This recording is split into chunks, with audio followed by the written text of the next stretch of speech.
Hey guys, it's Melanie. Welcome back, or welcome if you are new. I hope you're having a fantastic day. I'm officially back from vacation and feeling super refreshed. That was a really nice break. It's been a very long time since I've spent an entire week doing absolutely nothing. And the great thing is that I actually have about another week and a half before I have to go back to work. Things are a little bit slow at the studio right now, so I'm not complaining. I'm gonna enjoy my extended little break here. And yeah, it was lovely. We were up in the Thousand Islands on the St. Lawrence River. If you're not familiar, the St. Lawrence River divides upstate New York and Canada. There's a border that literally runs right through the middle of the river there. My husband's family has had some property on the Canadian side of the region up there since I think the 1950s. So he has been going there his entire life.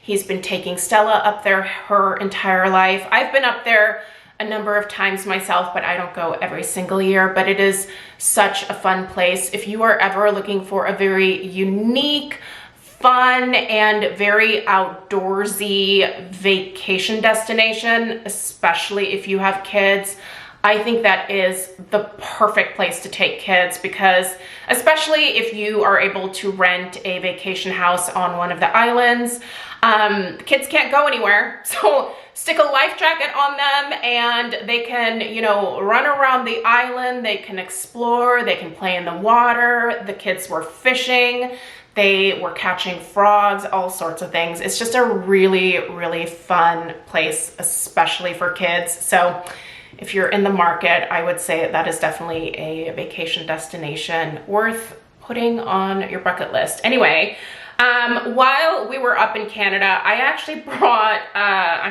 several perfumes with me because I had intended to film a little bit of content while I was up there.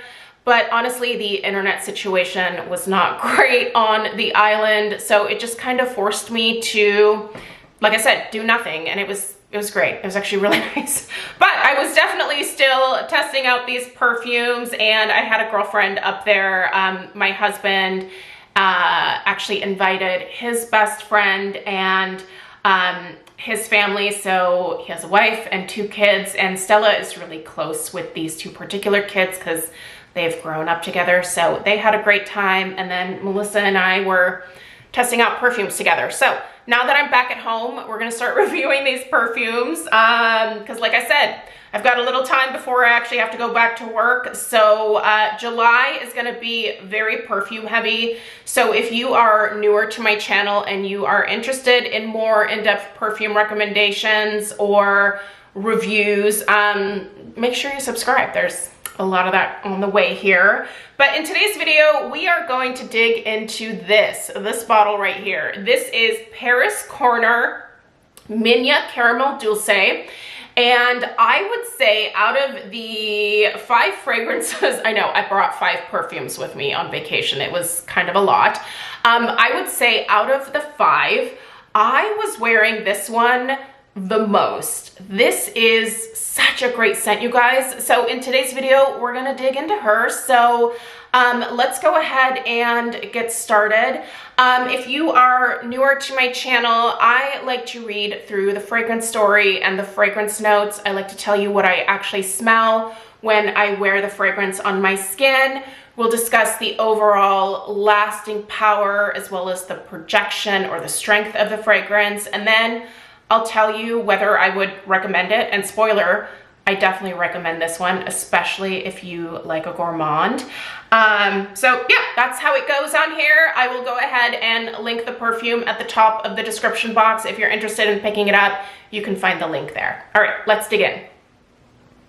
Okay, so as someone who is a huge sucker for perfume bottles especially, let's get started by just taking an up close look at this bottle here. So this is a 3.4 ounce or 100 ml glass bottle. The bottom part of the bottle here has a matte cranberry finish, and then at the top there's this like plastic portion that is a really shiny gold. Admittedly, this top part of the bottle feels a little cheap, but I think from far away it still looks really pretty. This is not a magnetic lid, but it does clip onto the top very nicely, so you don't have to worry about losing the lid. The label itself is very pretty, very simple. There are these little rhinestones that are actually, it feels like they are glued to the some of the tops of these little fans or waves that you see on the label. So you've got a nice little textural element here. Overall, I think this is very well done packaging.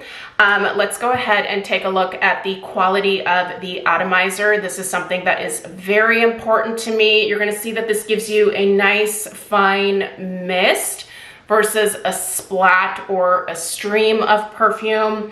So in terms of the packaging here, I think it's fine, especially for the price point. I mean, under $40, this is great packaging for under $40, I will say.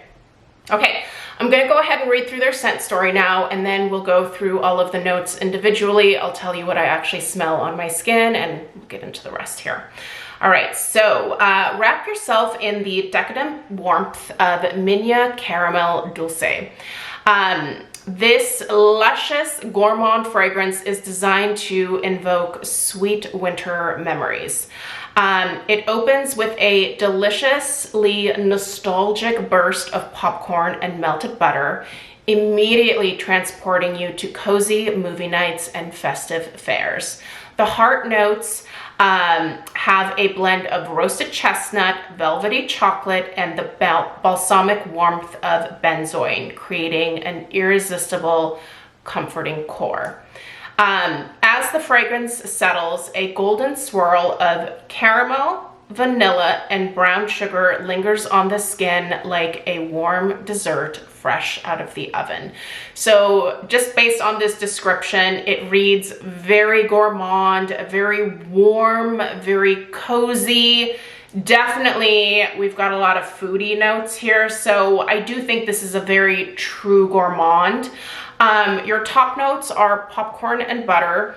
The mid notes are chestnut, chocolate, and benzoin. And then again, at the base, we have the caramel, the vanilla, and the brown sugar. So what does this actually smell like on my skin? First of all, the popcorn reference. I definitely see it, but it's not, it's like an interesting perfumey take on popcorn. Like, you definitely see the popcorn reference, but I think what I actually get more is that super rich butter note. It's a very heavy, rich, true butter note. It's really, really interesting the way that it presents itself. I don't think that I've ever had a fragrance in my collection that is quite this buttery smelling. It literally smells like butter. I know that that might sound weird, especially if gourmands aren't your usual go-to, but I'm telling you, this works. I love that part of it. I love the butteriness here. Now, the middle notes, this is where this one really starts kicking in for me. The chestnut, there is a really beautiful chestnut note. And I do think it is that kind of slightly earthy, edible chestnut note that definitely makes this fragrance seem like it might be a better option for the cooler weather months of the year. So around the fall, around the winter, the holidays, this I think would be a perfect fall and winter kind of statement type fragrance, especially if you are a gourmand lover. I do smell a nice hint of a dark chocolate note. It's not milk chocolate. It's not a particularly creamy chocolate, but it is just a hint of a nice dark chocolate note. And the benzoin in here gives it a really nice kind of balsamic, slightly spicy vanilla type aspect. So you've got the vanilla at the base, but I think the benzoin here is giving you just a little bit of spice. It definitely gives you, again, a little bit of that vanilla vibe, but with that spice and that slightly balsamic aspect. The base, caramel. Listen, caramel oftentimes makes me very nervous when it comes to home fragrance as well as personal fragrance, because I do think it can be very cloying. It's one of those rare gourmand notes that just doesn't agree with me always.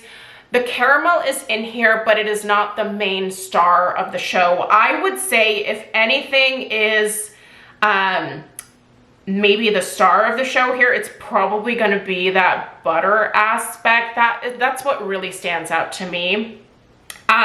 So yes, there is caramel, but it's not overly sweet. It's not cloying. It's not overwhelming. It's not too much. So if you normally avoid caramel, this might still be worth checking out if these other notes also appeal to you. Vanilla, yes, there's also kind of a, besides that like benzoin note that has a little bit of that vanilla vibe to it, there is also a true like vanilla bean note in here as well.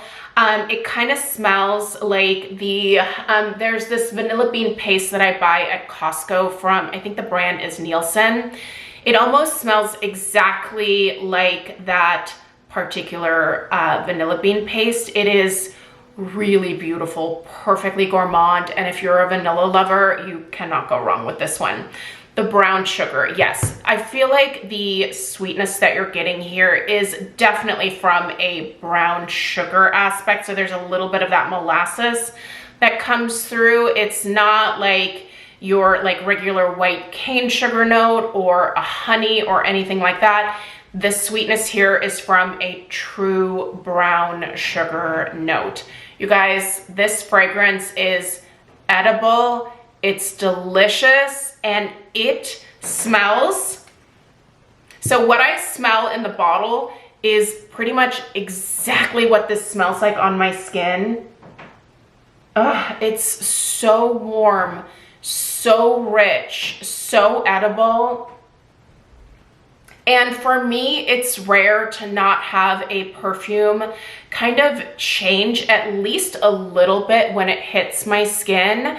Lately, I've had a couple where they very much smell like they do in the bottle on my skin, but that's not the norm for me. Usually there's something that is just a little bit different that develops with my own personal body chemistry. Not with this one. It is straight out of the bottle onto my skin, the exact same fragrance, and it is delicious, you guys. This is so yummy. I'm telling you, if you're a gourmand lover, if you normally avoid caramel, I think you might want to give this one a try. As someone who is sensitive to caramel, this one, it is more than doable for me. This is such an enjoyable fragrance, and I got quite a number of compliments on this one. It is a really, really yummy scent. In terms of the overall lasting power, just like with my Marshmallow Blush from Paris Corner, I find that I can get all day wear out of this. So very easily, I can go 6, 7, 8 hours even before even thinking about reapplying the fragrance. It just lingers on my skin so perfectly and for such a long period of time. I don't know how they do it, but this, maybe I will reapply this later on in the afternoon, but I really don't even feel like I need to. It is really, really long wearing. In terms of like the projection or kind of the strength of this particular fragrance, I do think it can be a little bit potent. This is not one that I would recommend just, you know, hosing yourself down with. I think, you know, maybe 3 spritzes max is, listen, it's gonna be more than enough when it comes to this particular fragrance. You don't want to overdo it. But I also don't think that just with, you know, kind of average application that you are going to overwhelm people. It's not necessarily going to enter the room before you do unless you overdo it. So is this one worth checking out? Yeah, Probably not if you're into florals. I don't think this is gonna be your thing, or if you like really masculine fragrances, this is not your thing. Paris Corner does refer to this as a true unisex fragrance. I think it absolutely could be. Listen, anyone can wear whatever they want. If you are a man who wants to wear a sweet, fruity fragrance, you should do that.